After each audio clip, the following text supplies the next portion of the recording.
Hey guys, I'm Tom the Tech Chap, and this is the new Oculus Go VR headset. It's £200 or $200 and is the easiest way to get into virtual reality. You don't have to put your smartphone in it, you don't have to connect it to a PC, there's no cables at all. It's a standalone headset. You just have this and the wireless controller. That's it. That better?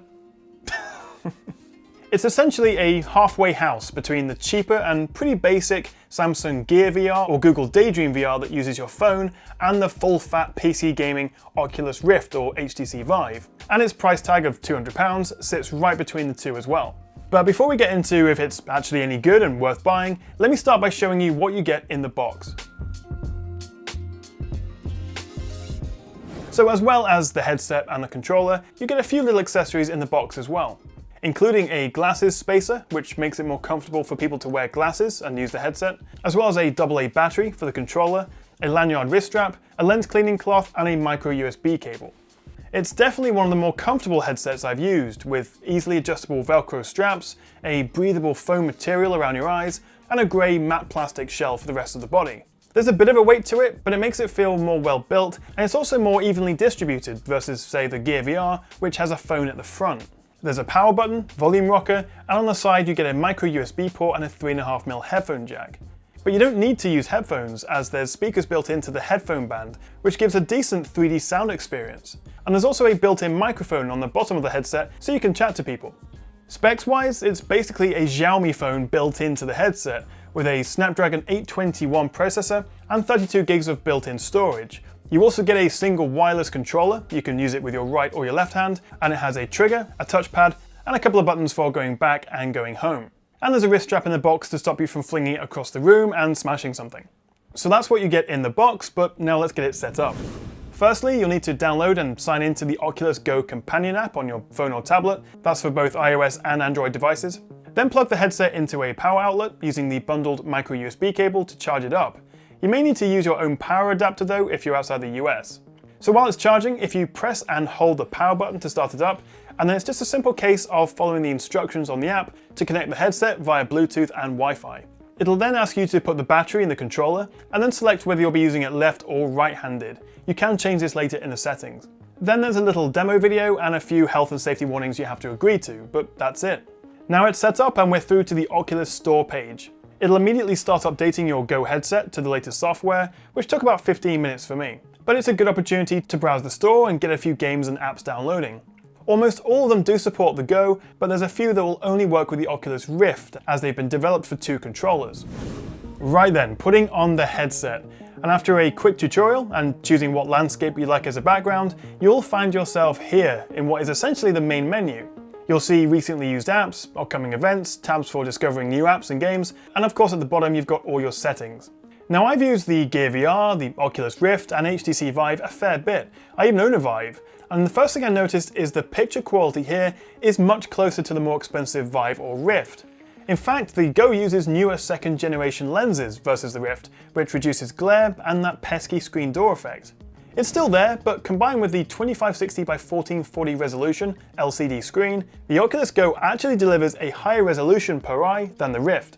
Now I should say that all this footage I captured using the Oculus Go's screen recording is cropped and slightly compressed, so in reality, obviously it's a much wider field of view, and also slightly sharper and higher quality than this. So in terms of lenses and screen quality, the Oculus Go is on par with VR devices 2 or 3 times more expensive. And I also just like the fact that there's no cables running over your shoulder. It's so easy just to put it on and get into virtual reality. But I should say that this is more of a media entertainment device rather than a full-blown gaming virtual reality headset. Apparently there are over 1,000 VR experiences available on the Oculus Go, and I've had a lot of fun trying out a bunch of them.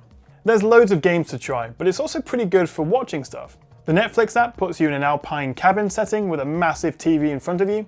You've got a Hulu app, there's loads of videos, many of which are 3D from the Oculus Store, or the likes of National Geographic. There's even a web browser, which is pretty handy for watching YouTube videos, or anything else you like. One app I really do like is Melody VR. You can watch artists in concert, or even on their private balconies, playing their music. It's cool just to sit back and watch Rag & Bone Man from on the stage. This kind of VR works really well, especially with the decent built-in speakers. It's immersive, you can look around anywhere you like, and it's genuinely quite a cool experience. Now let's talk about gaming. There's loads of them to try, but on the whole they're all pretty basic. But that's not to say you can't have some fun. I just don't think there's many that would really get you to come back for more beyond playing it once or twice or showing them to your mates as tech demos. They're mostly on rails or put you in a location with things happening around you.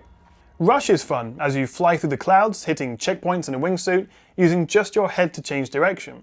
Sticking with flying, and Ultra Wings is another good option, putting you in different types of aircraft, and once you've done your pre-flight checks, you'll fly over cute cartoony worlds and complete different missions.